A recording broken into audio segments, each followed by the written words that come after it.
என் கெடோ கெட்டு போங்க, நான் போறேன். அருண் அருண் ஒரு நிமிஷம் நில்லு. அருண்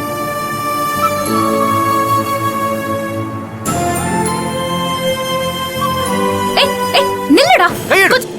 நான் எதுக்காக நிக்கணும்? பெத்தா பண்ணே என்ன இங்க இருந்து போன்னு சொல்றாரு. டேய் சூழ்நிலையை புரிஞ்சுக்கோ. இந்த பிரச்சனையை வேற மாதிரி தான் ஹேண்டில் பண்ணணும். திரும்ப திரும்ப கோச்சிட்டு போகாத. உன் மேல பாசம் இல்லாமலாம் இல்ல. எனக்கு உன்னை ரொம்ப பிடிக்கும்டா.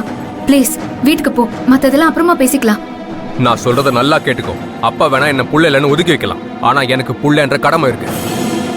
அவர் அடிச்சவனை போலீஸ் ஸ்டேஷன் கூட்டு போயிருக்காங்கன்னு கேள்விப்பட்டேன். அவன் அட்ரஸ் அங்க போய் வாங்கிக்கிறேன். அவ எங்க இருந்தாலும் சரி, தட்டி தூக்குறேன். ஏய் ஏய்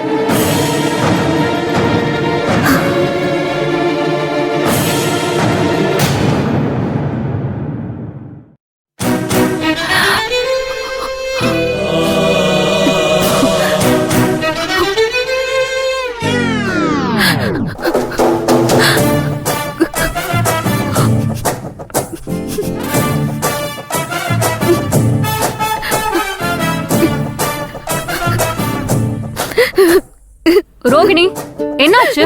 ஏன் அழுதுட்டு இருக்க? ஓ, பச்சை மிளகா தின்னுதான் அழுதுட்டு இருக்கியா? எதுக்கு அதை தின்னு அழுதுட்டு இருக்க?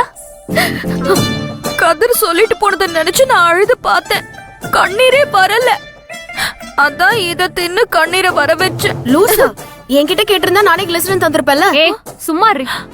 இங்க பாரு, பிராக்டிக்கலா யோசி. அருண் அதுக்கப்புறம் உன் போனை எடுக்கவே இல்ல. முன்ன பின்ன தெரியாத, ஊரு பேரு தெரியாத மேல வைக்கிற நம்பிக்கை நீ ஏன் சொந்த தம்பி மேல வைக்க மாட்டேங்கிற? ஏய், அருண் ரொம்ப நல்லவர் தெரியுமா? அவரு போய் ஃப்ராடுன்னு சொல்றான் கதிர்.